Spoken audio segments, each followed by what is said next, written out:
Ma fille, notre terre va au-devant d'un grand danger. Kuara se meurt, souffrante sous le joug d'obscures forces grondantes. Je vais les affronter, me dresser contre ce que j'eus autrefois embrassé. Je me suis battu toute ma vie et j'ai été aveuglé. J'ai vu des mondes s'enflammer, des puissances sans nom chanceler. Et j'ai eu du mal à me pardonner après avoir tant brisé. Mais tu m'as appris l'acceptation, le remords et l'acquittement. Aujourd'hui, je comprends. Et tout comme toi, je pense que la survie est la plus noble des motivations. Et pour l'assurer, tu devras accepter de tout perdre.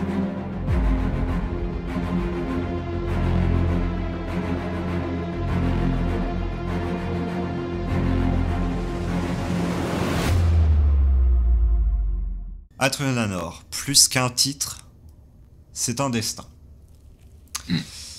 Et justement, un destin qui n'est pas toujours radieux, un destin qui est passé à accomplir des volontés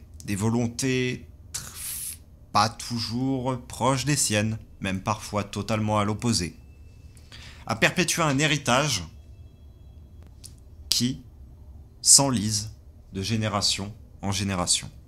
Une tradition qui s'est perdue. Une peine qui s'est perpétuée. Au-delà de la raison, au-delà de l'entendement. C'est ce qui t'étreint actuellement et qui t'a étreint durant toute ta vie. Qui t'étreindra jusqu'à ton dernier souffle et qui se propagera à ta descendance. Pour autant, tu l'as accepté. Et comment faire autre chose ? En attendant, lorsqu'on a toujours vécu dans cette situation, et qu'aux yeux de tous, c'est chose normale et chose admise. Nul n'a jamais protesté envers ton rang. Nul n'a jamais protesté envers ta tâche.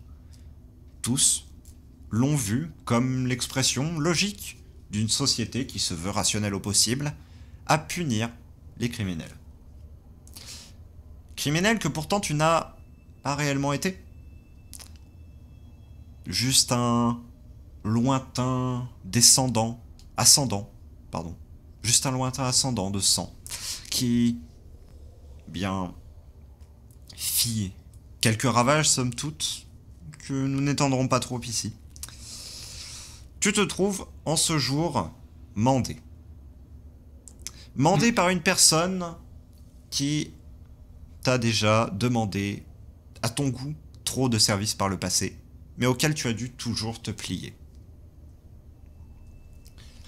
Principautaire de la cité des Wimel, cité où tu t'es trouvé à passer l'intégralité de ta vie, il est le responsable, somme toute, de la bien-portance de la cité. Il est celui qui gère, il est celui qui dirige, mais au-delà de ça, il est la main qui protège et la main qui nourrit cette partie du peuple. Partie du peuple qui est extrêmement isolée, perdue dans les steppes, perdue au beau milieu de la toundra d'Eyir, j'allais dire, et non, c'est d'Eiza, super. Je savais qu'il y avait une chance sur deux que je me trompe. Perdu. Voilà, lis mon jet doc. Ouais. Perdu au milieu des steppes d'Eiza.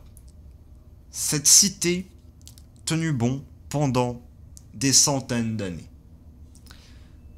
Des centaines d'années durant lesquelles un froid s'est lentement installé dans la zone, forçant la cité à toujours recourir à des manières à la fois plus ingénieuses, mais également plus drastiques en termes de gestion de ressources, afin simplement de perpétuer l'héritage, étant donné qu'il n'y a pas vraiment d'autres territoires accueillants avant une grande distance, et vouloir préparer un exode signifierait probablement condamner l'intégralité des habitants de cette cité. Cité qui tient bon envers et contre tout, et qui mène sa vie bien à l'écart de la plupart des autres peuples, qu'ils soient Teiwi ou non. Un endroit hors du temps qui pour autant va devoir possiblement s'extraire de son isolement en réponse à certains événements. Féanor, tu te trouves à être encadré par 2 gardes qui t'amènent dans une salle à laquelle tu n'as pas été à de nombreuses reprises mais que tu as eu déjà l'occasion de visiter. La salle principale de gestion de la cité. Salle où se réunissent un certain nombre de conseillers et où le principat prend des décisions. Là où il prend audience avec les citoyens lorsque ceci est nécessaire et là où il règle l'intégralité des affaires. Tu te trouves à être escorté en ce lieu car on t'a dit, le tout sans ménagement, lorsqu'on est venu te chercher dans, somme toute, l'endroit quelque peu cloîtré qui te sert de repos, lorsqu'on t'a dit que tu avais une nouvelle tâche à accomplir. On ne t'a pas précisé les motifs, et lorsque tu as voulu poser quelques questions en ce sens, on t'a assez froidement rétorqué que tu en saurais plus au moment où tu arriverais. Chose qui n'est toutefois pas coutume, et qui a peut-être la possibilité d'éveiller non pas quelques soupçons, mais au minimum quelques inquiétudes. Habituellement, les gardes qui viennent te chercher sont des gardes que tu connais, somme toute, et qui, même si ils ne sont point tes amis, t'apprécient quelque peu, ne te traitent point mal, sont courtois, et au minimum font en sorte que tu sois un minimum informé avant d'arriver devant le principautaire. Là, c'est nullement le cas. Et ces gardes, tu ne les as jamais vus.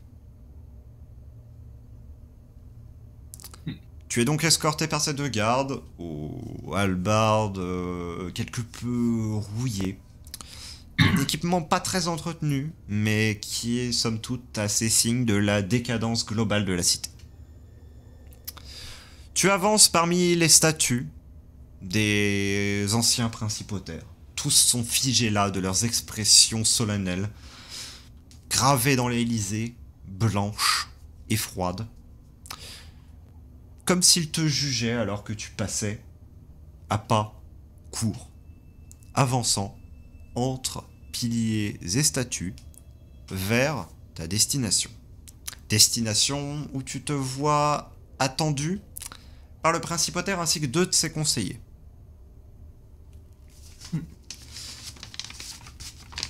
Ce principautaire, tu l'auras vu au total 3 fois dans ta vie. La première fois, lorsque l'on t'a réellement intronisé à ton titre. Ce titre, tu l'as au final tout de même porté toute ta vie indirectement, mais il est arrivé un moment où la passation s'est réellement faite. Et à ce moment, tu l'as vu pour la première fois. La seconde fois, tu l'auras vu pour qu'il te confie une mission. Une mission qui était finalement assez simple, qui a mis à profit tes talents, certes, mais qui ne s'avérait point être d'une quelconque dureté. Éliminer une sorte d'assemblage formé de roches, de terre et d'herbes pour simplement permettre l'accès à une mine qui n'était plus utilisée et dont on tire de nombreux sels d'eau qui sont fort nécessaires à l'alimentation en eau de la zone. La troisième fois que tu l'as vu, c'était pour une seconde mission. Seconde mission qui était tout de même plus complexe. On t'avait envoyé sur les traces d'un certain nombre de disparus. Une petite caravane marchande qui avait été affrétée à destination d'une ville un peu plus au nord, qui s'était perdue dans ces steppes. Étant donné que l'autre cité avait déclaré ne point avoir quelconque nouvelles de la caravane qu'aucun voyageur ne disait l'avoir croisé. On t'avait envoyé sur place pour à la fois enquêter, mais on avait de fortes suspicions sur une créature, un prédateur, un super prédateur vivant dans les lieux. Tu avais tenté de le traquer, tu avais trouvé des traces, tu avais trouvé la charrette totalement détruite. Et ce prédateur, tu l'avais combattu. Tu l'avais trouvé, tu l'avais traqué, tu l'avais combattu. Tu ne t'en étais sorti que d'extrême justesse et les blessures étaient assez graves. Et pour autant, tu avais pu démontrer là tes capacités de survie. Car sans aide, tu avais réussi, globalement avec de la neige, à calmer quelque peu tes blessures, avant de fabriquer quelques pansements de fortune. Et finalement, un des marchands qui s'était trouvé à être encore en vie avait pu globalement te secourir et t'amener. Fallait surtout pas que je le dise à voix haute, tu vois. Oh non. Ah bah, on parlait des bougies, forcément. Manger la neige.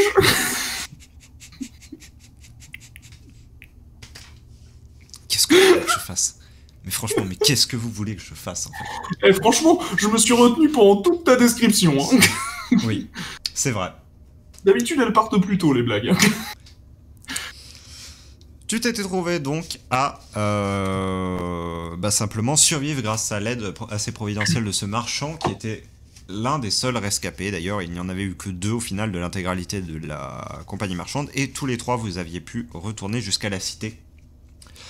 Où on t'avait sommairement soigné et laissant plus le temps en réalité soigner tes blessures que des soins efficaces l'assuraient. Et c'est donc aujourd'hui la 4e fois que tu le rencontres. Toujours assez hautain de par sa de par sa tenue. Quelque peu regarder de côté simplement ton approche. Il est actuellement en train de parler à un de ses conseillers, assez vieux, appuyé sur une canne, les cheveux quelque peu emmêlés également, tu dirais à quelques endroits noueux. Somme toute une personne qui ne tient point en grande estime visiblement son hygiène de manière globale. Pour autant, tu sais que c'est un conseiller qui est très influent.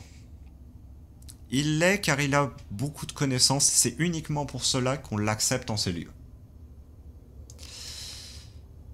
L'autre conseiller, qui se tient derrière l'épaule du principat, lui est beaucoup plus propre sur lui et jette d'ailleurs un regard de dédain au premier qui est en conversation avec le principat.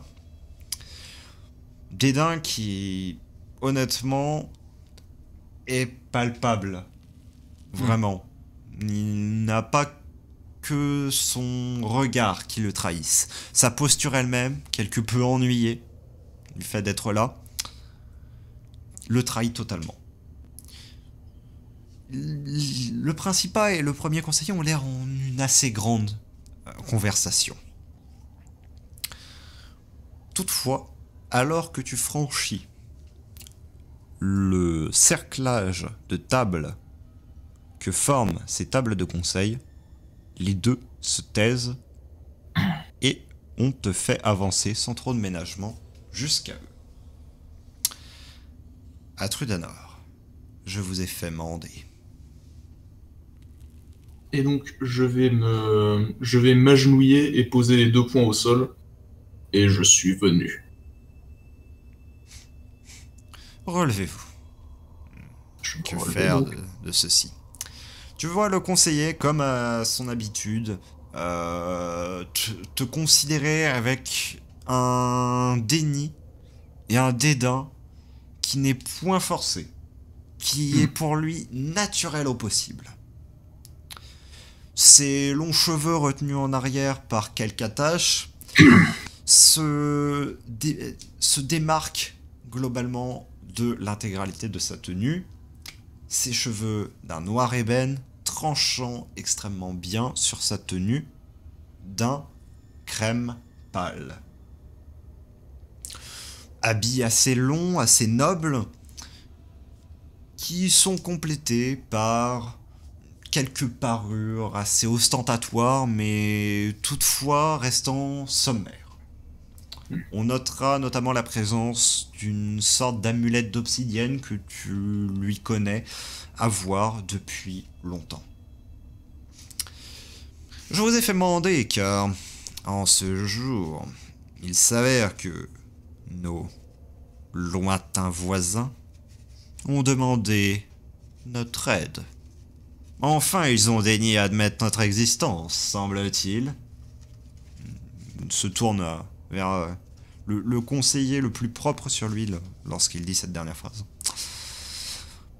Toujours est-il que... Il s'avère que... Il semblerait que nous ayons une quête.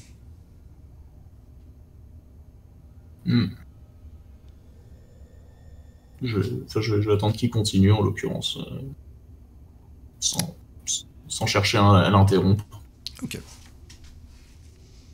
Bon, je vais vous passer les détails administratifs. Je pense que vous n'en avez que faire. Il nous faut un émissaire. Cela me peine de dire cela. Enfin, qu'ils appellent ça comme ils veulent. Globalement, la mission consisterait à essayer de retrouver une créature ou que sais-je encore pour des...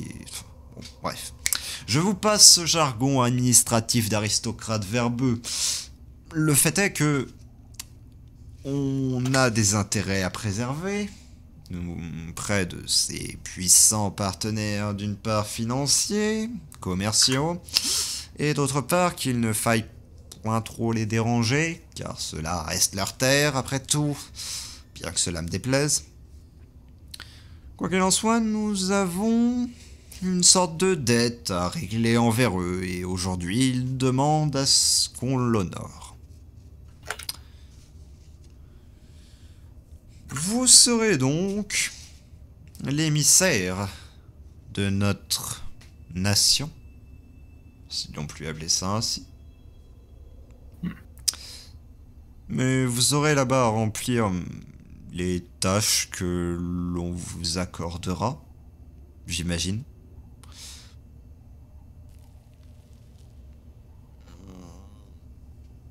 Vous ferez partie de ce que j'ai compris d'un groupe. Cela vous changera, je pense, quelque peu. Sachez que... dans ma grande clémence, j'ai choisi que si jamais vous parveniez à effectuer cette mission, vous aurez le droit à une...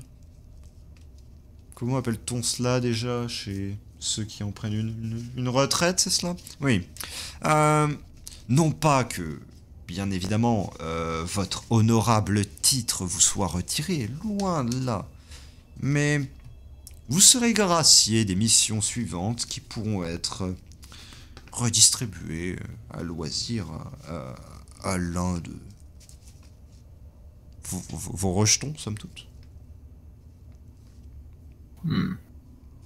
Votre clémence est appréciée, principal. Merci.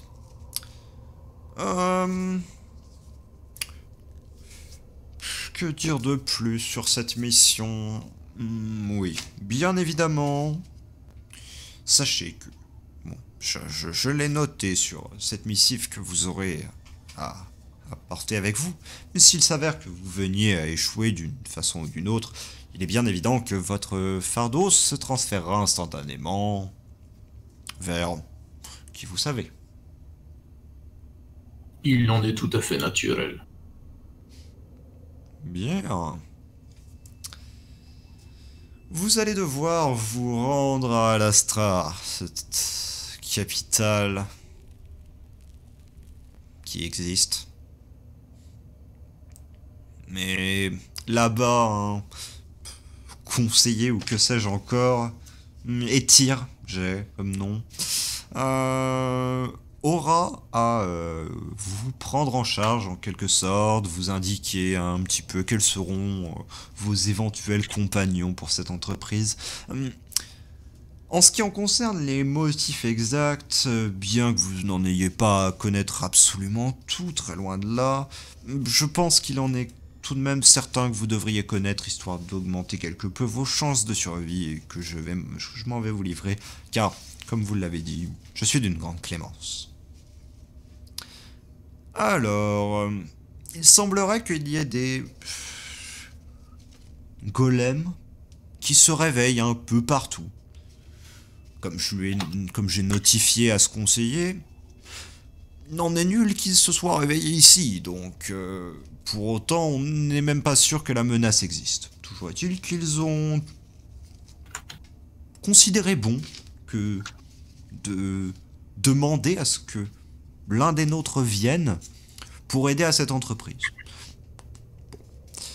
C'est que ça doit être un minimum sérieux, ou alors si c'est une farce, elle est de fort mauvais goût. Ainsi donc, vous aurez non pas spécialement affronté ces golems, mais d'après les termes exacts de ce conseiller, enquêter sur l'origine de la menace et faire un rapport sur celle-ci, ou trouver un moyen de la contrer de manière définitive. C'est-à-dire autre que simplement, visiblement, supprimer les assemblages en question, qui d'après eux sont trop nombreux. Étant donné que je n'en ai toujours point vu, et que je ne crois que ce que je vois, je me permets d'être quelque peu dubitatif sur ces paroles. Mais bon, libre à vous de penser ce que vous voulez, c'est vous qui partez, somme toute. Bref, vous aurez une missive que je m'en vais vous donner dans quelques instants, qui vous servira de laisser passer, et qui explique les motifs de votre présence. Et... bon, je vous la donne, tenez, je vais vous la laisser lire. Prenez votre temps pour la consulter à votre bon loisir. Très cher Etyr, j'ai fait bonne réception de votre courrier, et bien que n'ayant constaté dégâts de ces motifs sur nos terres, je prends en haute considération votre alerte ainsi que votre appel d'aide. Vous avez requis la présence d'un émissaire en capacité d'affronter la dite menace, ainsi qu'issu de nos rangs. En ma considération envers vous, j'ai décidé d'accéder à cette requête. Par la présente, je nomme représentant et exécutant de la tâche le porteur de cette missive. J'ai bien compris les implications de la tâche et fait en sorte que cette chose soit dûment informé. À quiconque trouverait la présente hors de sa possession légitime de son porteur, faites savoir aux dignitaires d'Ewinel que Atrudanor a échoué et que dure sa peine. Que son fardeau se perpétue, vote dévoré, Quirish. La seule chose qui te fasse... Enfin, il y a quand même quelques petites choses qui normalement devraient te faire tiquer là-dedans. C'est le petit la chose, hein, quand même. Oui, non, voilà, clairement, le fait, oui, qu'il s'adresse à moi comme étant la chose. Bon, enfin, le joueur, oui, je tique, voilà. l'individu. C'est ça.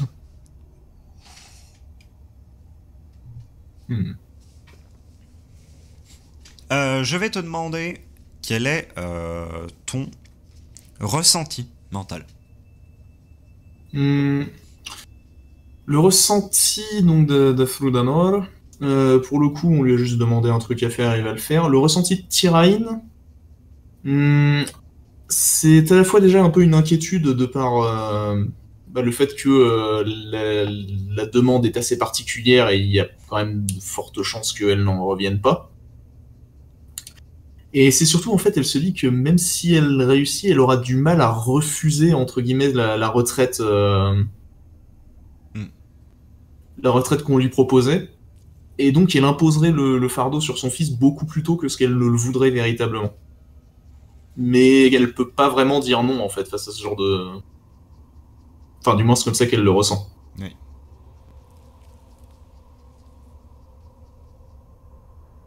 Donc...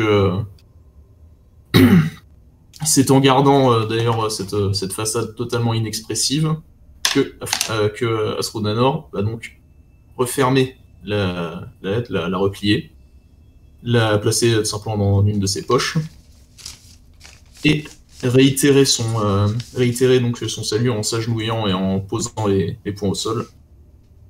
Et elle va parler, donc, tout simplement. Très bien, Principa. Vous avez décidé de m'envoyer, et Afrudanor ne vous décevra pas. Telle a été vos paroles. Telle sera la loi de Frudanor. Exactement ce que je voulais entendre. Bon. Avant que vous ne partiez vous amuser dans cette capitale, il est une petite chose qu'il me plairait de vous faire voir. Également. Vous... Itar, accompagne-la. Je vais me relever de mon salut, logiquement, vu que... Un conseiller, visiblement, du moins il en a les atours, il en a quelque peu la prestance, même si c'est une prestance très hautaine et loin d'être amicale, s'en vient vers toi. Le principal a jugé bon que vous découvriez une petite chose avant que vous ne partiez. Frudanor vous suit. Très bien. Garde, venez avec nous. Tu te laisses globalement guider, pas après pas, vers un escalier que tu vois être sur le côté, ici. En cet endroit, tu gravis pas à pas, tu t'aperçois que tu es en train de monter sur une des tours externes de la sorte de citadelle, en réalité, que forme la zone du conseil et également des demeures des plus nobles, qui t'emmène en fait à un point qui est très en surplomb par rapport à la cité. C'est littéralement la plus haute tour de la cité. De là, tu as une vue assez dégagée sur l'entièreté de la steppe qui s'étend à tes yeux. Une steppe gelée qui s'étend. En tous sens, c'est ce même paysage morne, froid, désolé. Et plus encore, maintenant, tu ressens cette ville comme un bastion contre ce froid, cet ennemi invisible et pourtant si tangible, qui sommeille partout, prêt à bondir sur ceux qui s'aventureraient hors de ses murs. La forêt qui, tout de même, borde la cité est dans un état de gel très avancé. Cette zone ne se dégèle que 2 fois par an. Le pergélisol ne vient à fondre que 2 fois. Et durant ces 2 fois, c'est de très courtes périodes où, en fait, simplement, les paysans viennent à planter un certain nombre de plantes à cycle extrêmement rapide afin de reformer des réserves pour subvenir aux besoins de tout le reste du cycle. Et en cette période, on est au plus beau milieu du froid qui s'abat sur cette zone. Et du coup, nulle trace de vie n'est observable. Tu vois peut-être à un moment une espèce de boule de fourrure très vaguement qui est en train de courir en un endroit non loin de la cité. Mais tu ne saurais en jurer, et quand bien même, ce serait bien là une des rares traces de vie qui serait en ces lieux. Cela, à chaque fois, t'effraie quelque peu, te perd quelque peu au moment où tu te retrouves à contempler cette espèce d'infini de glace. Alors que, derrière toi, tu entends un claquement sourd. Les 2 gardes ont finit de bouger une sorte d'anneau avec également une mage qui se trouve là. Avec son assistance, ils ont mis en place une sorte d'anneau, ils l'ont relevé depuis le sol, qui semble se tenir légèrement en lévitation, à peut-être une main de hauteur par rapport au sol, et dans lequel on pourrait totalement passer. Pour autant, on ne voit rien. On voit juste simplement le reste de la plaine à travers. On te fait signe de venir de l'autre côté. Je vais donc passer. Tu contournes la structure, et là, tu vois quelque chose qui, somme toute, pourrait te déstabiliser quelque peu. Ce cercle est un cercle formé de pierres. Et dans ces pierres sont incrustés un certain nombre de symboles qui semblent être coulés, fondus dans du métal. Et, au lieu d'avoir la même vue que ce que tu avais depuis l'autre côté, donc c'est-à-dire simplement une vue totalement transparente vers la plaine, ici, tu vois une sorte d'espace dans lequel passent des rochers.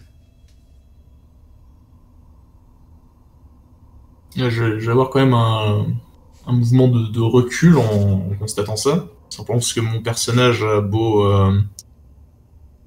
avoir fait quand même pas mal de contrats, je pense que le fait de voir de la magie de transport n'est pas forcément quelque chose de très commun. Et pour le coup, tu n'as jamais vu telle structure et tu n'as jamais utilisé telle structure. Très bien. Sans ménagement, tu sens un garde légèrement te pousser dans l'eau. Il te pousse pas entièrement dedans, mais juste il te pousse un peu. Allez-y. Très bien. D'un ton un peu incertain, et je vais commencer à avancer. Les petits doutes qu'avait Tyrain quant à la dangerosité de la quête se confirment un peu plus quand elle constate qu'on utilise de la magie aussi rare pour Asrudanor, en fait.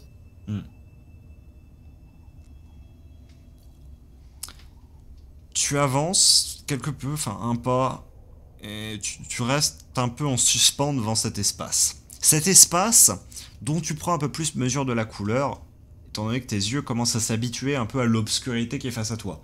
Faut dire ce qui est, quand tu regardais cette plaine blanchie par simplement le froid, tu t'étais habitué à des couleurs extrêmement claires, extrêmement lumineuses, et là, tu commences seulement à distinguer des choses dans la pénombre qui s'étend devant toi, devant tes yeux, bien que pour toi, elle ne soit pas là. Tu vois de petits points lumineux, comme des étoiles, qui constellent l'endroit. Et de plus en plus, tu vois de plus en plus loin, dans cette dimension, des roches, un peu partout. Et surtout, tu vois, à différents endroits, comme des trous, où tu vois des scènes différentes. À un endroit, visiblement, il y a des personnes qui sont en train de passer tranquillement. En un autre point, une autre ouverture, tu vois comme une espèce de porte. Encore dans une autre, tu vois comme le haut d'une tour qui serait un peu à l'identique de l'endroit où tu te trouves, si ce n'est que il y fait un temps magnifique et que l'herbe y est verte.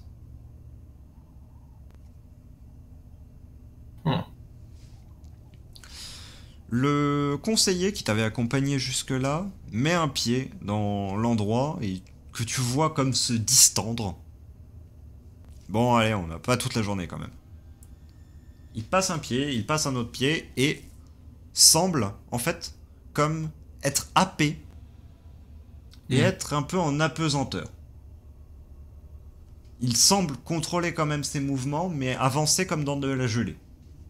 Ouais. Je vais le suivre, donc.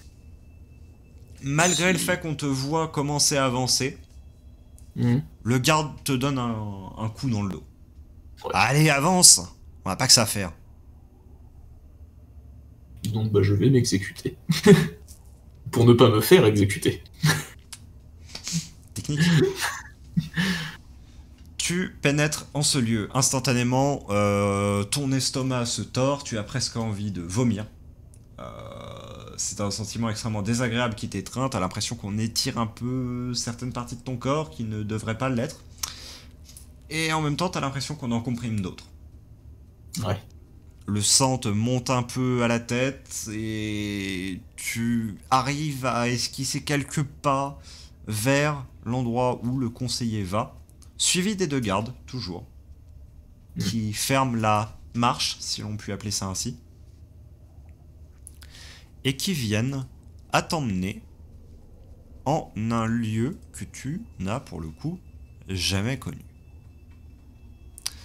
Ce lieu, tu vas d'abord le voir en fait de par bien cette ouverture, cette embrasure du coup depuis la dimension dans laquelle tu patauges. C'est un autre endroit où tu vois de la glace tout autour en l'horizon.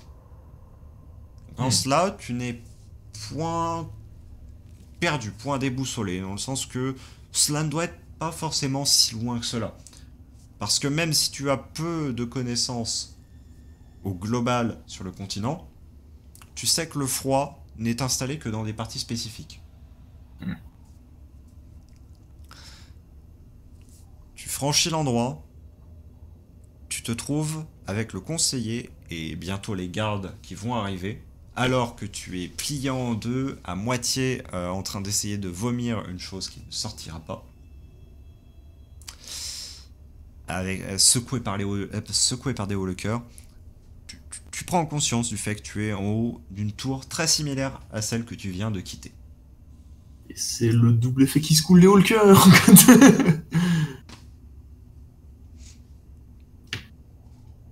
Ah donc oui, clairement, je vais pas être bien niveau niveau haut le cœur, tout ça, parce que je sors d'une expérience que je n'ai virtuellement jamais faite de ma vie, Oui.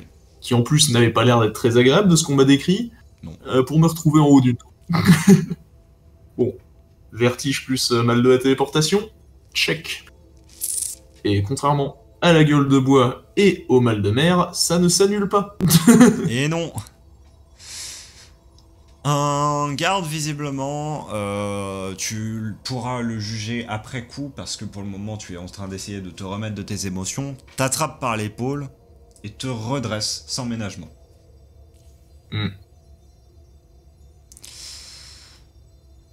Le conseiller a déjà commencé à descendre les escaliers internes de la tour. Bah, pour le coup, à ce moment-ci, je vais tâcher de le suivre d'un pas un peu plus hésitant, mais... Enfin, pas forcément hésitant, mais... Enfin, tu vois ce que je veux dire, quoi, pas forcément le pas le plus assuré. Oui. Non pas forcément à cause d'une hésitation, mais plus à cause d'une incapacité véritablement de... Je vois de bien marcher au vu de...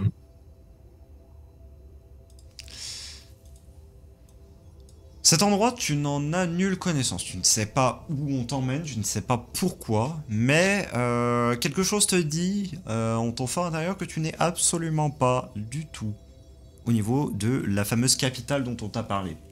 De ce que tu sais de cette capitale, eh bien déjà, une partie de la capitale est suspendue. D'autre part, il y a... c'est là-bas le lieu de vie majoritaire des Alars, donc tu t'attendrais à avoir une vie foisonnante, à avoir quelque chose aussi d'assez grand, parce que là, cela semble être une version miniature du bastion que tu viens de quitter.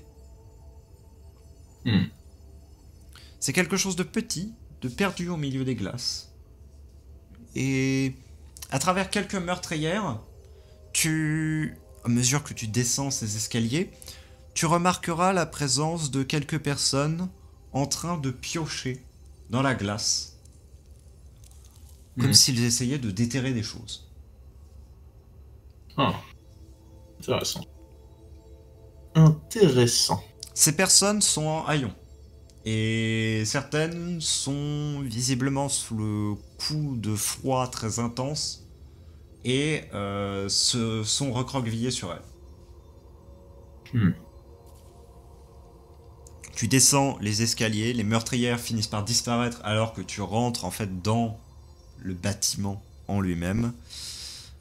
Et là, tu entends un certain nombre de bruits que tu arrives à distinguer. D'une part, comme sur ta droite, tu perçois les bruits comme d'une cérémonie.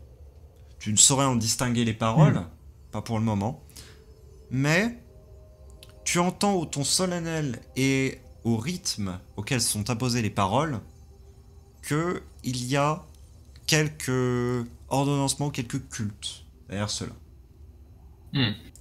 La seconde chose que tu entends, et cette fois-ci devant toi, ce sont des cris de douleur.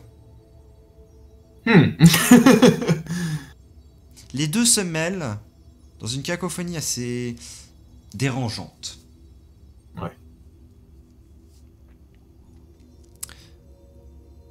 Tu continues de suivre le conseiller qui lui avance comme si de rien n'était, alors que toi, eh bien, toujours tu restes un petit peu perturbé par l'expérience que tu viens de vivre. Bien que les couleurs ne fassent pas partie de ce qui me perturbe, étant donné ce que j'ai subi pendant toute mon enfance. Ouais. Et on t'amène justement vers la source des bruits les plus religieux, j'aurais tendance à dire. Là, tu vois une scène qui te semble à la fois surréaliste et totalement anodine. Sont attablés un certain nombre de personnes en tenue certes assez miséreuse, mais toutefois qui les couvrent en leur intégralité et qui ne sont pas totalement en lambeaux. Elles sont rapiécées, mais elles restent décentes. Ouais. Ces personnes sont en train de manger de manière assez ordinaire, avec tout de même quelques regards un peu apeurés qui vont vers une certaine direction que tu ne tardes pas à découvrir avec une légère horreur. Sur les arcades que forme l'endroit, et plus particulièrement à des anneaux qui sont accrochés au niveau des piliers, on a tiré un certain nombre de cordes sur lesquelles on a accroché une personne. Intéressant. Qui se trouve ainsi, donc ligoté, les deux bras tendus et les deux jambes tendues, ainsi qu'une espèce de harnais étrange passant sous les bras et venant l'emprisonner au niveau du torse pour visiblement maintenir sans trop faire souffrir, mais en procurant tout de même un inconfort et une certaine douleur, eh bien, à la structure, à environ, du coup, eh bien, 8 pas de haut. Ok. Et en dessous de cela, une femme, une Eiyui, est en train, visiblement, de réciter un sermon. Intéressant. Du coup, oui, comment dire, mon personnage va être assez surpris de voir ça, clairement, bien qu'il ne va pas forcément le laisser transparaître déjà de base avec l'armure lourde qui masque complètement son visage. Et simplement parce que la plupart de son émotion va être limitée dans une grimace d'incompréhension qui donc ne se verra pas par cela et donc pas forcément par la gestuelle de son corps, qui elle restera plutôt neutre. Chose qu'elle a appris à faire justement pour éviter que une mimique puisse trahir une forme d'insubordination ou quoi que ce soit d'autre qu'elle pourrait potentiellement avoir. Et qui, bien que ça n'a plus été nécessaire pendant très longtemps, c'est resté plus sous forme de réflexe qu'autre chose. Le conseiller qui t'a accompagné pendant cette période se rapproche un peu de toi, une sorte de sourire malsain peint sur le visage. Vous voyez cela ? Cela C'est ce qui vous arrivera si vous échouez.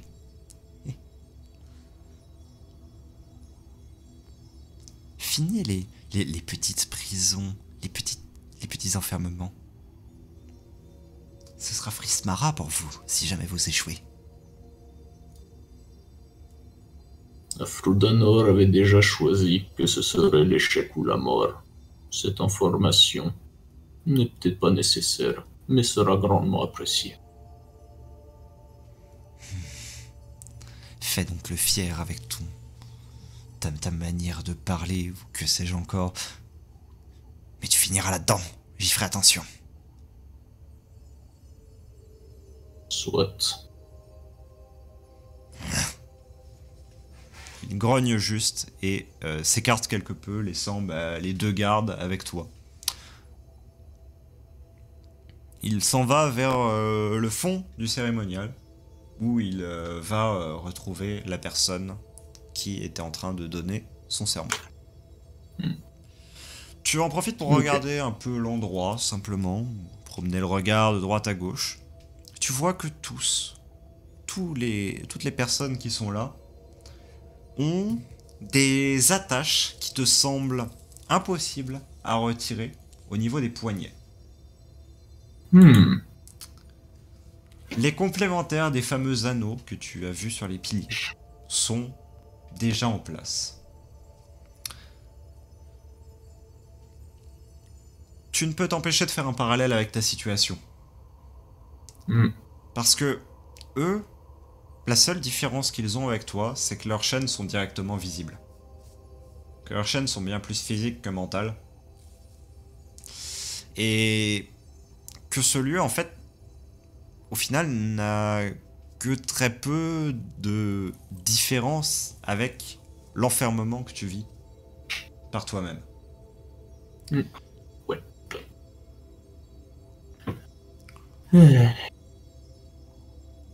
Est-ce que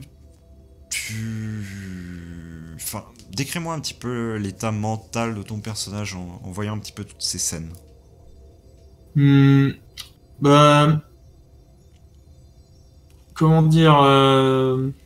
Asrudanor en lui-même, le titre, donc pour lui ça ne change pas beaucoup ce qu'il est... Enfin, comme il l'a dit lui-même, il avait prévu... Totalement normal, oui. Pour le coup. Tiraïn, bon, ça lui a un peu rappelé que oui, pas d'échec, ce genre de choses, mais c'est surtout aussi, c'est d'un point de vue purement pratique. Elle trouve ça un peu anormal en fait que autant de précautions, quitte à utiliser de la magie, aient été prises juste pour lui rappeler ça, alors que foncièrement c'est quelque chose qu'elle sait depuis sa naissance, quoi. Ce qui continue de lui affirmer que la situation est assez exceptionnelle. Quant à sa réaction face aux prisonniers, elle se dit tout simplement que, enfin, il se dit, Asrudanor, que s'il y a eu sanction, c'est qu'il y avait action qui l'a mérité. Tout comme pour lui, sa sanction a été méritée. Ok. Le conseiller s'en revient. Visiblement extrêmement peiné de sa conversation. Ne dit pas mot et passe devant toi. Les deux gardes restent quelque peu indécis. Il y en a même un qui te regarde pas avec une lueur de compassion, mais au minimum de regret. L'autre, celui qui t'avait poussé, par contre, garde un masque impassible. Voilà, je m'en branle. Voilà. Voyant le conseiller remonter, il t'intime de le suivre. Ouais, bah donc c'est ce que je vais faire. Tu remontes, tu te trouves à nouveau en haut de cette tour, où je suppose tu t'efforces de ne pas regarder en bas. Oui. C'est plutôt logique. Je regarde en bas. Un mage présent sur les lieux qui te semble peut-être trop jeune pour ce poste, somme toute. Il doit avoir 14 printemps tout au plus. Ah oui, quand même. s'occupe d'aider à simplement réorienter le cercle. Même scène et même exécution. On te dit que tu vas avoir à nouveau à traverser le cercle. Très bien. Le conseiller ne le fait pas. Un des gardes te fait un signe de menton pour y aller. C'est en face là-bas. Et donc je vais m'exécuter donc et traverser. Ce coup-là en sachant parfaitement ce qui va m'arriver au niveau sensation, donc j'essaie de m'y préparer du mieux que je peux, de façon à ne pas finir dans le même état qu'au dernier passage. Oui, effectivement. Tu arrives à l'autre bout en meilleur état. D'une part parce que tu t'étais préparé, et d'autre part parce que tu n'arrives pas en haut de quelque chose d'abrupt et de potentiellement mortel si jamais tu venais à en faire une chute.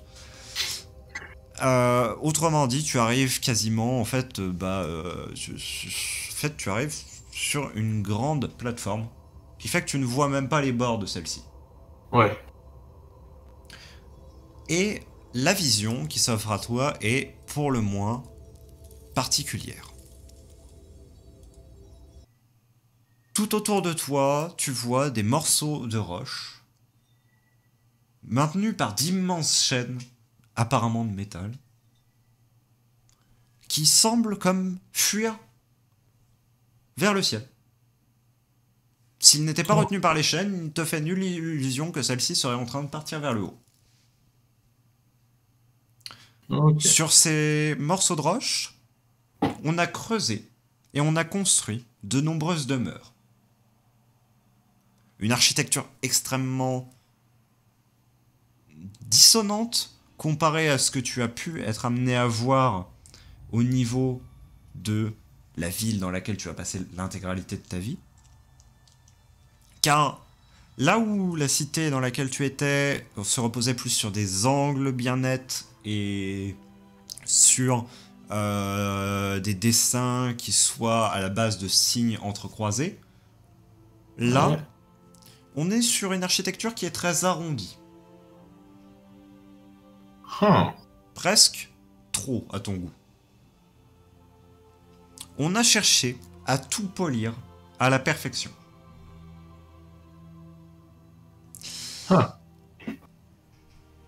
Au-dessus de toi, tu en viens à regarder un peu donc, ces différents blocs de roche. Il y en a peut-être une dizaine, tu dirais, qui gravitent autour de toi, qui sont tous maintenus par des chaînes. Tu viens à regarder plus haut et là tu vois une ouverture béante. Malgré qu'il fasse un ciel bleu où un astre du jour radieux illumine l'endroit, en cette brèche, tu vois une nuit noire, une nuit gorgée d'étoiles. Et au beau milieu de cela, une immense masse d'une couleur entre grisâtre et bleu qui te semble à demi carbonisée et de laquelle des lambeaux semblent pendre. Donc je suppose que mon personnage ne sait pas qu'il s'agit donc de Fractural, la créature de l'éther, tout ça. Voilà. T'es juste, pour le coup, un peu en contemplation devant cela. Voilà, c'est impressionnant, j'avoue. Et tout autour de toi, foule de bruit. Des dizaines et des dizaines de personnes passent, parlent, majoritairement des Alastrars, mais également aussi des Daiars, quelques rares Aiwi. Il te semblerait voir une ou deux... Tu ne saurais pas trop dire à quelle espèce ils appartiennent. Créatures disposant de cornes particulièrement longues.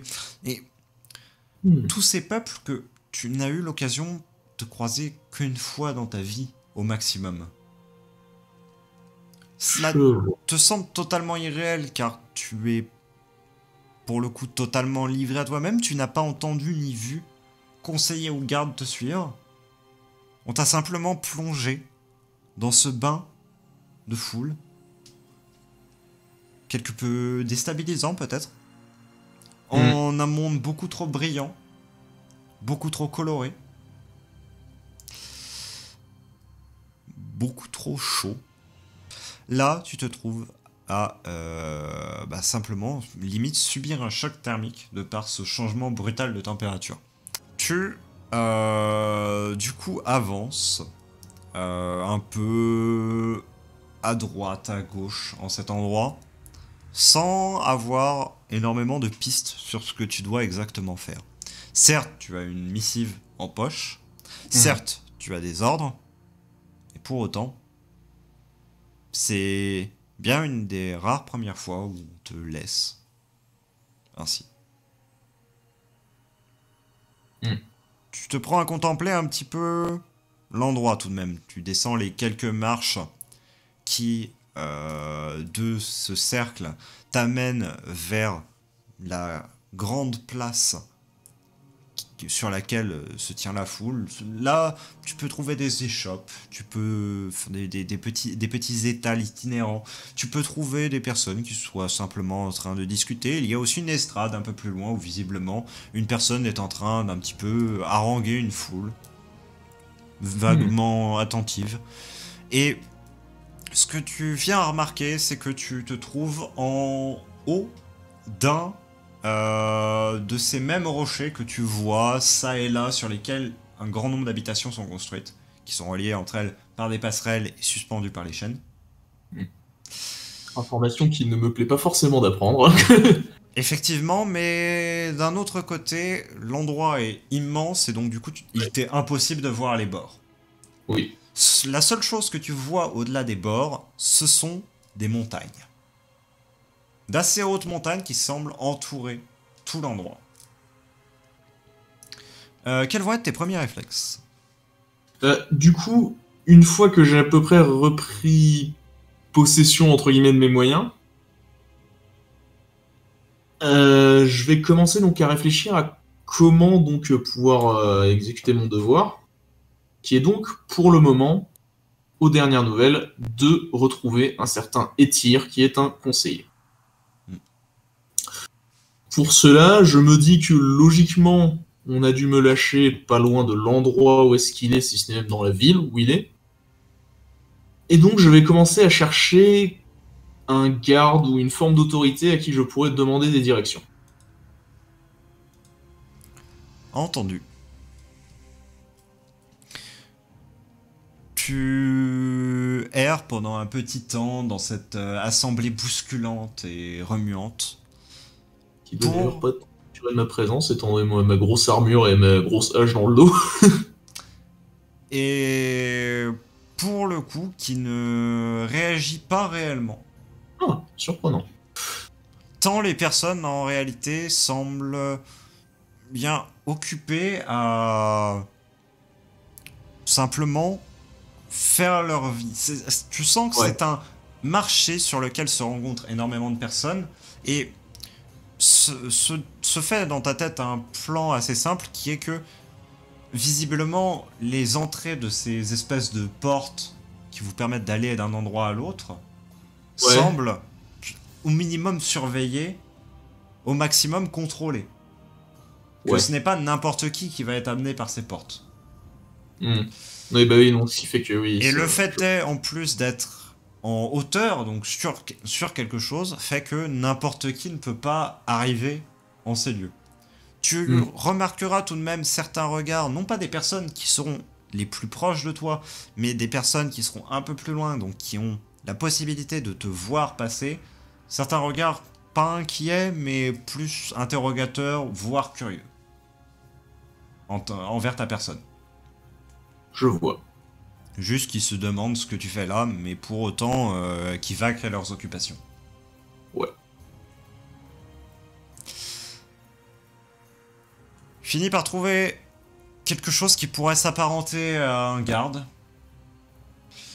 Dans le sens que tu lui reconnais une chose que tu pourrais associer à une armure de fonction.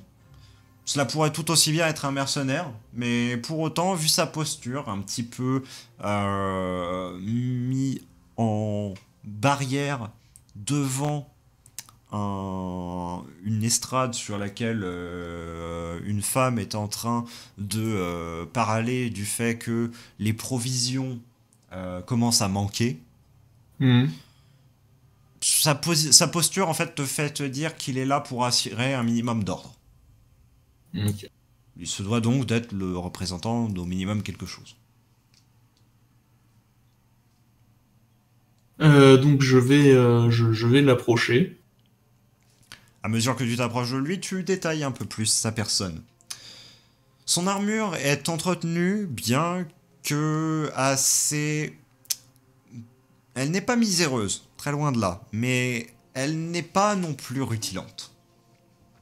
C'est une armure faite de petites plaques, visiblement placées comme des écailles les unes par rapport aux autres, qui couvrent à peu près la moitié de son corps, le reste n'étant qu'un ensemble de plaques de cuir rembourrées. Qui se trouve à compléter cette armure. En guise de seule arme, il a une lame qui semble décrire quelque peu un croissant. Il Croissant ne... ou avant. Genre, ce serait plus un cimetière ou une serpe entre Plus guillemets, un cimetière. Plus un cimetière. Ouais. Il tient son casque dans le creux de son coude, ce qui te permet de voir totalement son visage. Sa peau est d'un vert extrêmement pâle, tirant sur le blanc. Et ses yeux, par contre, sont d'un vert assez profond, assez rapproché, présentant 3 cornes qui pointent en triangle au niveau de sa tête, parmi des cheveux assez épars qui sont maintenus assez noués fermement pour simplement ne pas gêner la pose du casque. Casque que tu notes d'ailleurs avec une légère touche d'amusement, car tu ne peux t'empêcher de le remarquer, que le casque est formé de manière à laisser de la place pour les cornes. Alors, ouais, non. Sinon, il pourrait pas vraiment le mettre, quoi. Voilà. C'est-à-dire qu'il présente une découpe sur le haut du casque, ce qui fait que le casque en fait est plus là pour protéger côté, arrière du cou également, étant donné que le kamaï va aider à cela en tombant jusqu'au niveau des épaules, et également le front, mais absolument pas le haut du crâne. Bonk.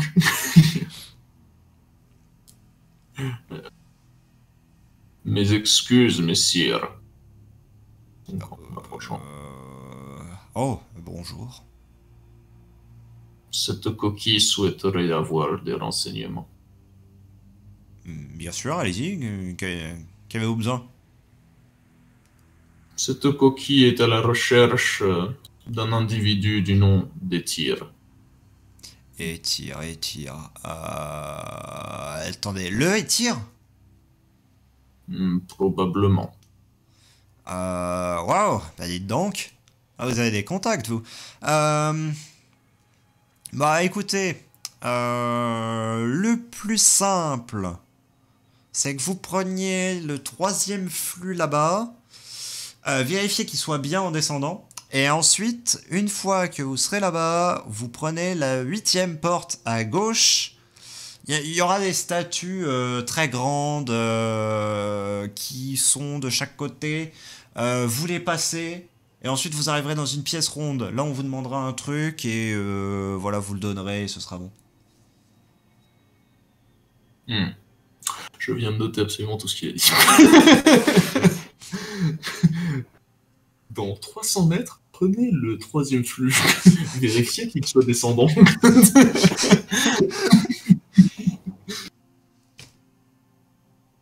Cette coquille vous remercie. Mais je vais vraiment faire la courbette, mais genre, tu sais, la courbette 90 degrés à la fin, quoi.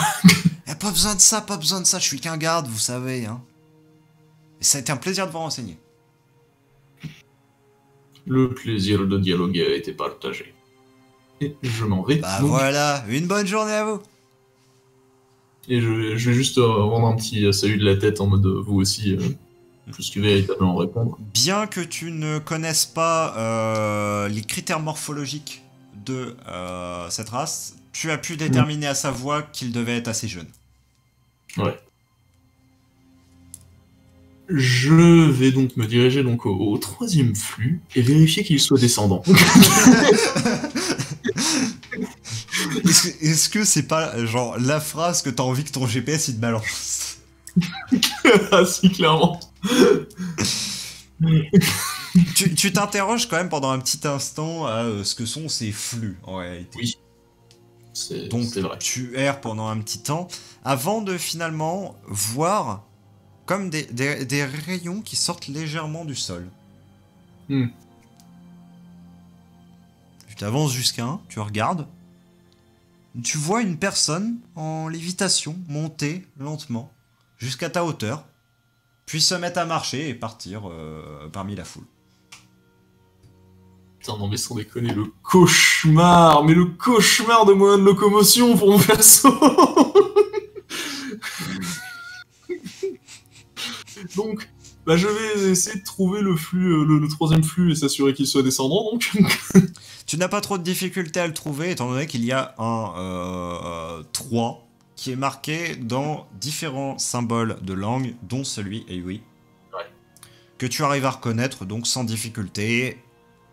Tu le localises donc, et la dernière chose que tu te poses comme question, c'est descendant, bah du coup ça doit vouloir dire que si jamais tu rentres dedans, il descend. Oui. Tu fais un petit test un peu curieux en tendant la main, tu vois que ta main est attirée vers le bas. Donc je vais prendre une très grande inspiration. Parce que bon, là on me demande littéralement juste de faire un saut de l'ange. Hein. Et en regardant vers le haut, je vais m'avancer vers le flux. Alors tu as l'impression en fait d'arriver sur une matière qui soit spongieuse, mais pour autant tu sais qu'elle n'est pas là. Ouais. C'est extrêmement perturbant et je pense que peut-être tu vas fermer les yeux si je me trompe. Oui, je vais fermer les yeux et même au cas où garder ma tête bien bloquée vers le haut. Hein. Je ne vois rien, il ne se passe rien. Mais tu sens malgré tout ton corps descendre, descendre, descendre, jusqu'à un moment où tu sens que le sol est à nouveau palpable. Je vais faire un pas. Le sol est toujours palpable. Très bien. Je vais baisser remettre mon regard à peu près à hauteur normale et ouvrir les yeux et constater. Le sol est toujours palpable. Plus sérieusement, tu te trouves donc dans ce que tu imagines être plus profond à l'intérieur de ce bloc. Étant donné que tu n'as pas vu toute la progression, tu ne pourrais en jurer. Ouais. Pour autant, cela forme un couloir extrêmement large et duquel tu ne vois nulle trace de l'extérieur. Tu ne vois pas de fenêtre qui mène vers l'extérieur ou quoi que ce soit, tu vois juste un immense couloir qui se dessine devant toi. Coup, bien plus habitué à ce genre d'environnement, je vais taper un petit peu de mon pied sur le sol pour bien m'assurer qu'il est là. La pierre résonne sous ton cou. Et juste souffler un coup de... Et simplement me diriger, donc ce sera la 8e porte à gauche. Ouais. Tu avances et tu remarques qu'effectivement il y a un certain nombre de couloirs annexes qui partent. Au 8e, tu ouvres une espèce de porte qui n'est pas très dure à pousser et qui est en pierre, et cela te choque un peu.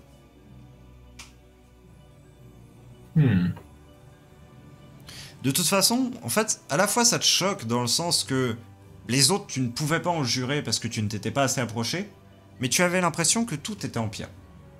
Ouais, ce qui est pas très commun. Mais les charnières, si tant est qu'il y en a, étant donné qu'elles ne sont pas visibles, réagissent bien, et sans un bruit, acceptent d'être poussées. Tes pas résonnent dans le long couloir à mesure que tu avances parmi les hautes statues. Celle-ci, à l'inverse des statues que tu avais pu voir dans cette fameuse salle au début de ta journée sont beaucoup plus comme désintéressées. Elles ne regardent pas quelqu'un qui serait en bas avec des dents, mais ont simplement leur regard quelque peu triste, plongé dans une espèce de vague. Intéressant. Il y a de très nombreuses statues ici, et au bout d'un immense couloir, tu parviens devant une porte de bois, cette fois-ci, qui fait 8 pas de haut, et dont chaque battant fait 3 pas de large. Ce qui est raisonnablement grand quand même. Je vais frapper à la porte pour annoncer ma présence. Rien ne répond à l'intérieur. Très bien. Je vais attendre une trentaine de... je sais T'as plus le droit de c'est dire quoi, secondes. Ouais. Une trentaine de secondes environ. Et si toujours rien ne répond, je vais pousser la porte. Toujours rien ne répond. Donc je vais pousser la porte pour faire mon entrée. S'ouvre à toi une très grande pièce, circulaire, présentant de nombreuses ouvertures sur ses côtés, et étant organisée de la sorte. Tu as 3 marches, en fait, qui courent sur l'intégralité du pourtour de la pièce. Autrement dit, quand tu entres dans la pièce, tu as un espèce de couloir circulaire qui fait tout le tour de la pièce. 2-3 marches. C'est 3 marches ascendantes ou descendantes? Descendantes. Ok. Un cercle de colonnes. Et tout au bout, mais vraiment tout au bout, donc à une quarantaine de pas de toi, sachant que tu estimerais que la pièce doit faire 60 pas de diamètre. Ouais. À une quarantaine de pas de toi, il y a un bureau minuscule avec 2 personnes. Très bien. Eh bien, je vais m'approcher de ce bureau, puisque mes sens supérieurs ainsi que mon sens commun m'indiquent que c'est logiquement ici que je dois aller. Tu avances, tes pas résonnent toujours à travers l'immensité de la pièce, pièce que tu vois très haute. Quand tu lèves les yeux vers le plafond de celle-ci, tu la vois décorée d'un ensemble de trilles végétales qui semble avoir été stabilisé, en fait, en un état de croissance. Dans le sens que leurs positions sont beaucoup trop exactes et beaucoup trop parfaites pour que ce soit quelque chose de strictement naturel. Pour autant, tu pourrais jurer que c'est bien là un véritable végétal et pas une création artistique. Oh. Ouais. Je vais pas regarder trop longtemps parce que logiquement, ma propension au vertige fait que si je vois quelque chose de très haut, je vais pas apprécier, mais ça va quand même m'intriguer un petit peu pendant que je ferai mon chemin. Quelques cristaux luminescents descendent un petit peu de ces trilles et c'est ça qui fournit l'éclairage de la pièce. Tu arrives jusqu'au bureau. Tu vois là ce que tu jugerais pour être un alassar d'âge moyen qui te regarde, des cheveux détachés, ses yeux marrons qui juste regardent paisiblement, qui maintient juste une plume à la main, comme penché au-dessus d'un papier sans spécialement en faire quoi que ce soit, et une personne aux cheveux grisonnants, endormie à côté. Yes. Ah, donc en fait je suis au bureau de la poste. Hein. La première personne la plus éveillée fait un coup de coude à l'autre alors que tu es en train de t'approcher. N'ayant pas de réponse visiblement, la personne réitère son coup de coude. Oui, on est bien à la poste en effet. Bonjour à vous. Salutations. Vous venez pour quelque chose, j'imagine? Asludanor est venu porteur d'un message. Et Tyr y est la personne concernée. Ah! Ok, donc vous voulez parler à Etir. Ok, on aurait pu commencer par là. Est-ce que vous avez une autorisation? Et donc je vais simplement fouiller dans ma poche pour en ressortir le message et le tendre.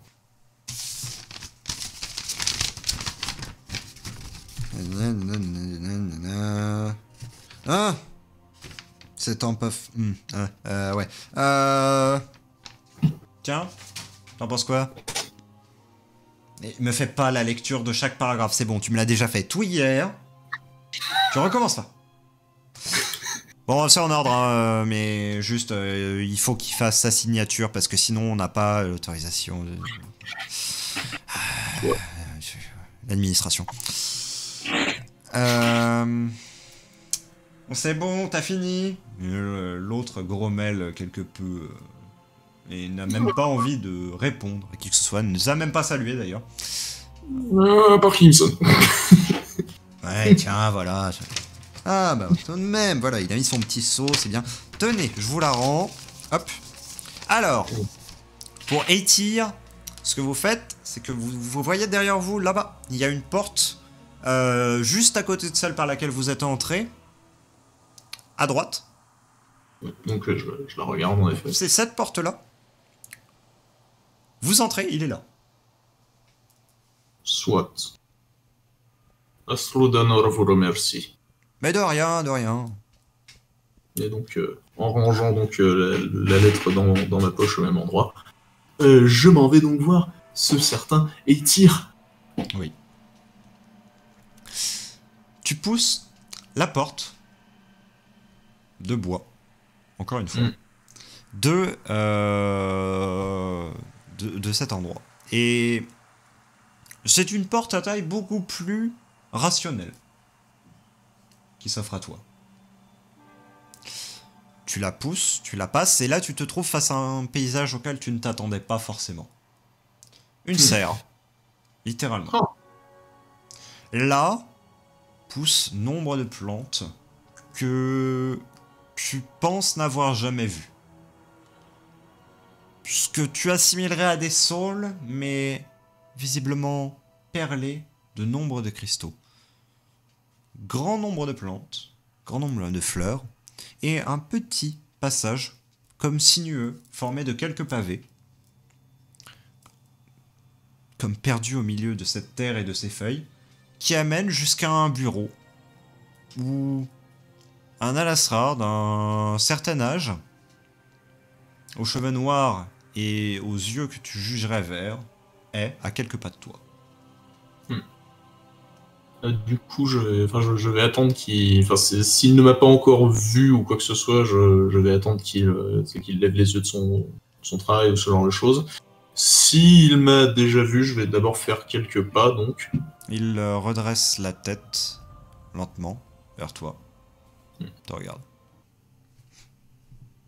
Et donc, je vais refaire donc, mon salut habituel, donc à genoux, les 2 poings par terre.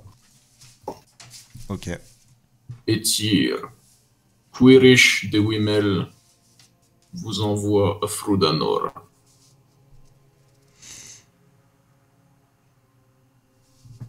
Ah! Oh, bienvenue. Pardon, je manque totalement à mes convenances. Il n'en est rien. Si, vous pouvez le dire, il n'y a aucun problème à cela. Bien, je suis... Pardonnez ma confusion, je ne m'attendais pas à ce que ce vieux rapace me réponde en quelque manière que ce soit. Pas d'offense, hein, bien évidemment. Aucune reçue. Parfait. Bon. Écoutez. Si j'ai fait mander quelqu'un de votre peuple, et j'espérais que quelqu'un vienne, même si je préférais que ce soit en des temps plus favorables, c'est pour une mission assez périlleuse, je ne vais rien vous cacher. Je vais hocher la tête silencieusement. Je ne sais pas ce qu'on vous a donné comme information, mais il est question de, globalement, la survie d'une partie des habitants de ce continent. Vous mesuriez l'importance de la chose. Bon, l'on avait simplement parlé à cette coquille d'une infestation de golems. Effectivement. Ces golems, comme vous dites, sont... Comment dirais-je? Des choses qui étaient endormies depuis très longtemps et qui sont amenées à se réveiller. Il n'y en avait que peu qui se réveillaient au cours des dernières phases, mais pour autant cela s'est grandement accéléré. Mon dernier rapport en date en compte 30 qui se soient réveillés à travers l'intégralité de ces territoires.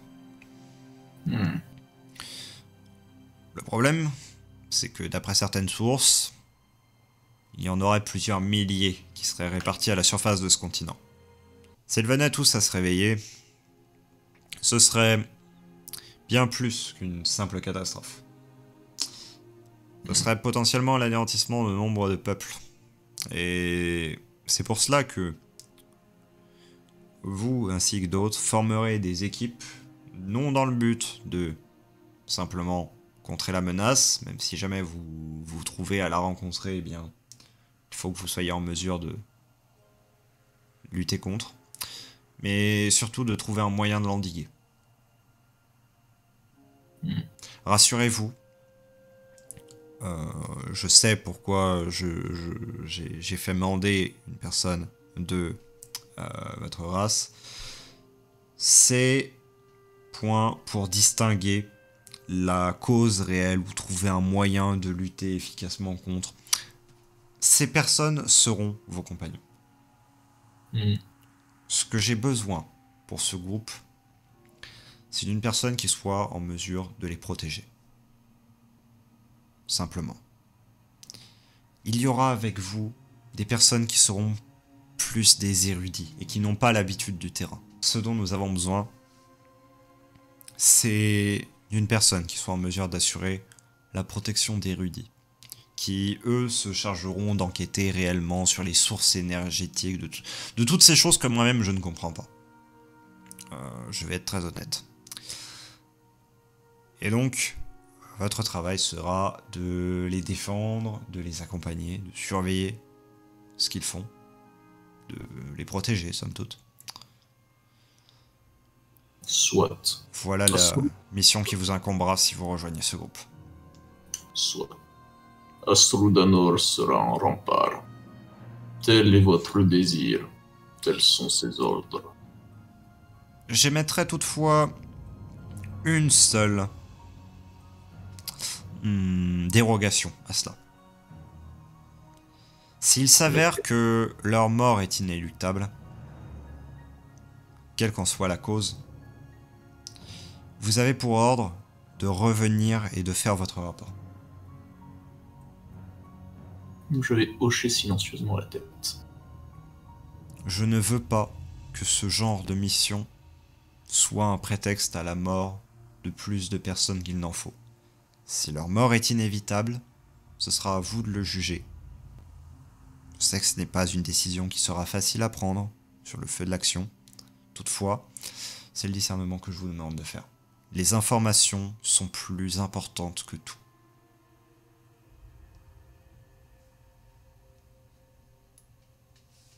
Je vais continuer de hocher la tête en silence à ce qu'il dit. Ouais. Bien. J'ai déjà vu avec une personne en ce qui concernait les détails réellement des choses, les pistes que nous avions et autres. Je peux vous en partager quelques éléments si vous le souhaitez. Et autrement, si vous avez des questions, sentez-vous libre de les poser. Quelle serait la taille de ces golems?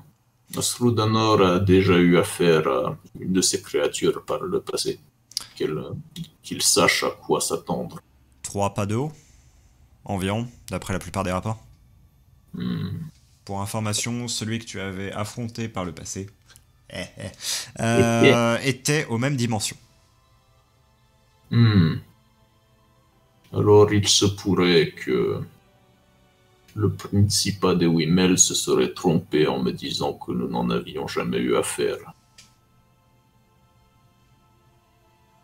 Vous en avez déjà rencontré? L'une des premières missions de cette coquille, elle devait vaincre une créature qui gardait une mine abandonnée depuis longtemps.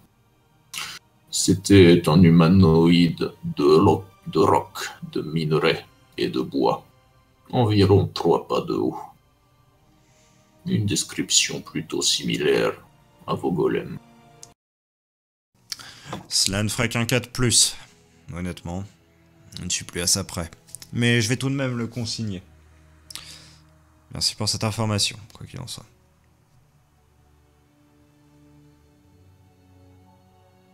En parlant d'informations, Afrudanor souhaiterait en avoir quelques autres si vous pouvez. Bien, globalement, au final, c'était une...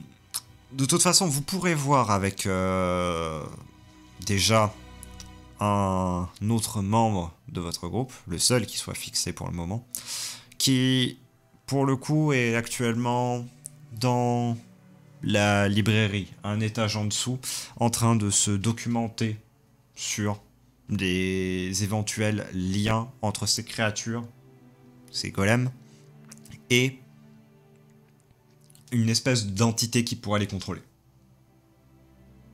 Il essaie d'établir un lien, je lui ai donné beaucoup d'informations ainsi qu'un rapport détaillé.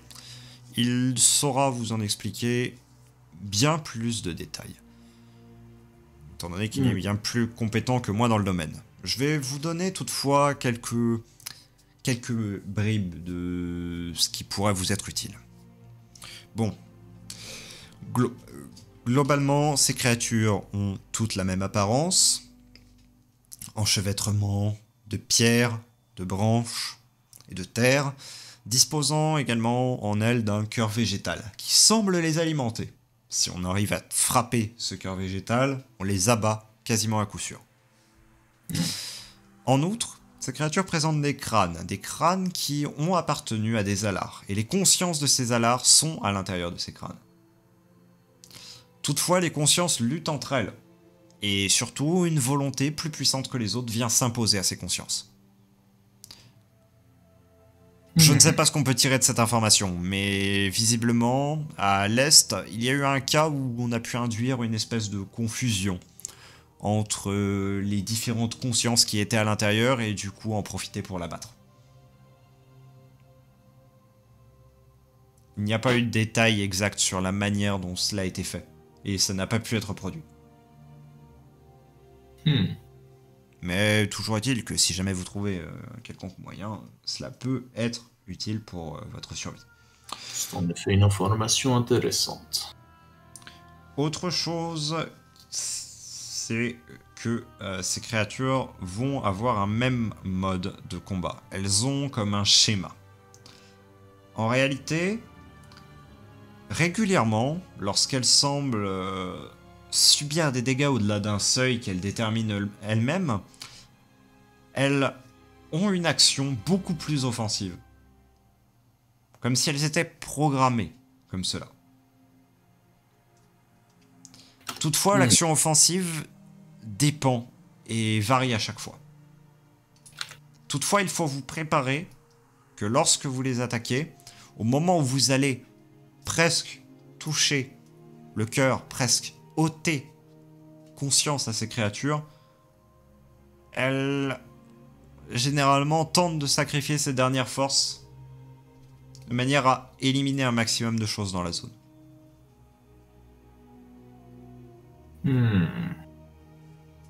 C'est la seule constante qu'on a pu tirer dans leur comportement.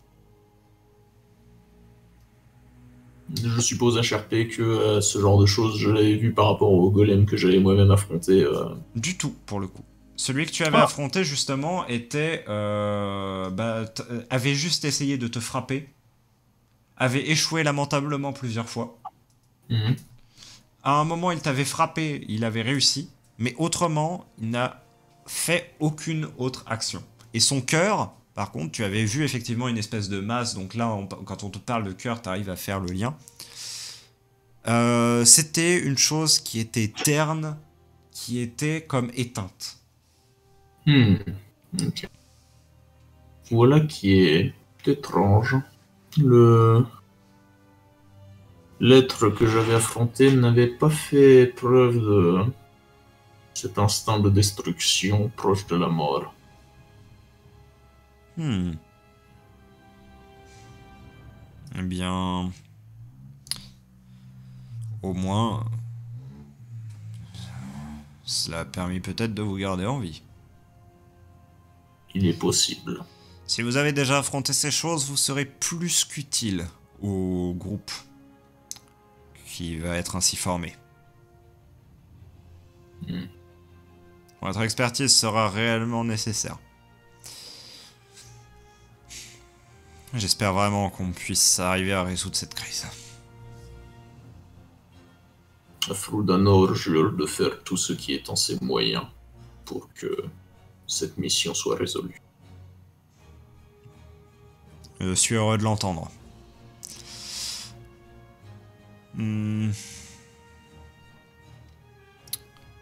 Écoutez.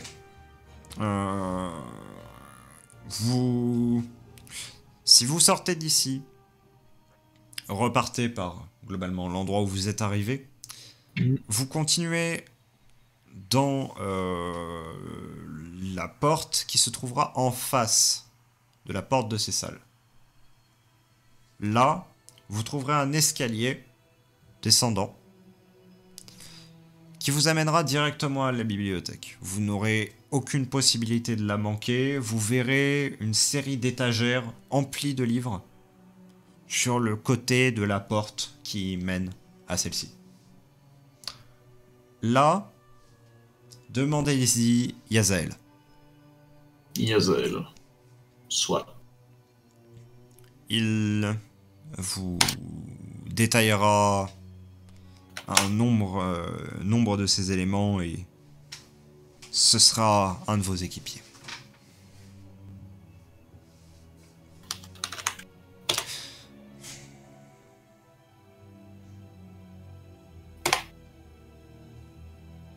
Eh bien, à ce moment-ci, Asrudanor prendra congé. Très bien. Puissiez-vous revenir en vie et revenir avec des informations pour le salut de Quara. Et je vais faire ma fameuse courbette 90 degrés et m'en aller. Très bien. Dans quel état mental quittes-tu ce conseiller?